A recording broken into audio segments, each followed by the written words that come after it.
šīs ir manas būvētās verandiņas vēl galā. 6. Olps, kur dzīvoja ieslodzītie paši celtajās barakās, kas cēla 11. un 12. šahtu, un pēc tam arī paši šajā šahtā strādāja.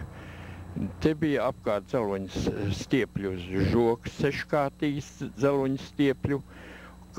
Barakas vakarā tika noslēgtas, un iekšā bija saliktas mutas, tās saucamās parašas.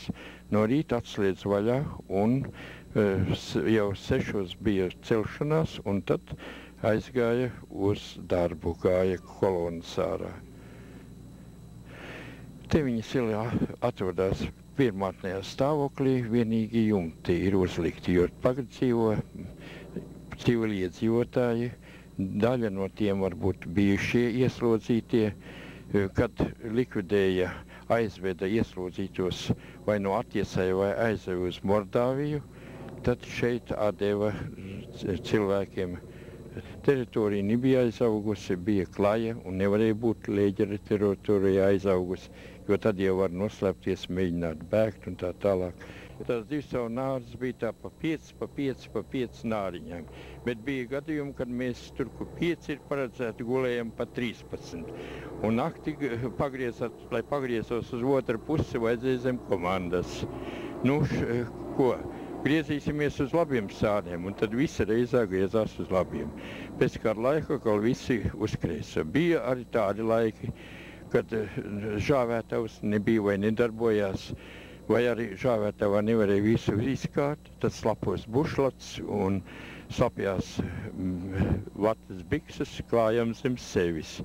Un no rīta bija viņas apžūšas, un uz nārām bija palicies biezs ogļu putekļu slānis.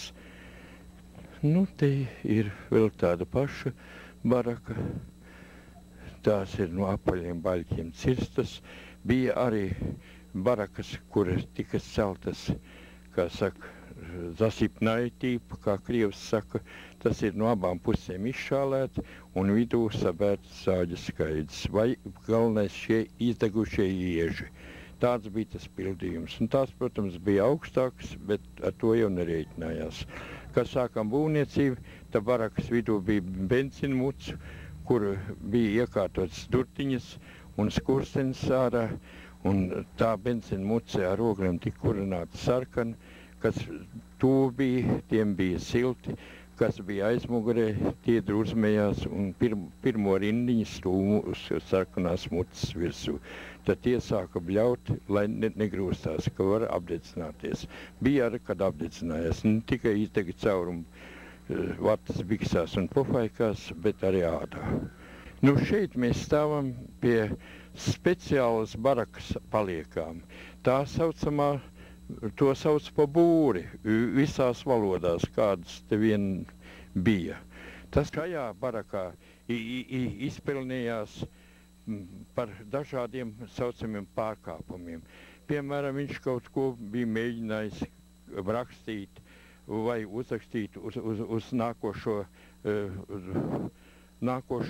baraku, vai arī iegājis tur, kur nav vajadzīgs, vai nepildīja regulāri normas, vai nespēka dēļ, vai spītības pēc. Te būrī ielika no mēneša līdz pusgadam. Un parasti ieliekot būrā, arī tikai novilktas virsdrēbes, atstāts tikai apakšveļā. Nu, tie, kas arī bija atļauts iet darbā, tad to, kad atgriezās mājās no šahtas, no nometnes, no to Lēģera uz šahtu bija koridors, pa kuru dzina, ka koridoram arī bija 3 kāršu dzeloņdrāts katrā pusē, un ik pa 50 metriem bija tā saucamā viška, uz kura bija bez automātista vēl ložmetējs. Dzina parasti skriešus vajadzēja, lai apstājoties kaut ko sliktu neiedomātos.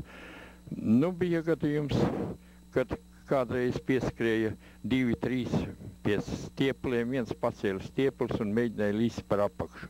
Nu, nevienam neizdevās no šejienes aizbēgt un nevienam neizdevās arī nekur aiziet. Tāds gadījums, lai mēģinātu izbēgt, bieži vien zem ogļu vagoniem pakāra to saucamos reštaks, tas ir pa kuriem laiž ogles lejā, sagatavoja apakšā un vienam otram izdevās gan izbraukt ārā no šahtas teritorijas, bet tālu jau netikai.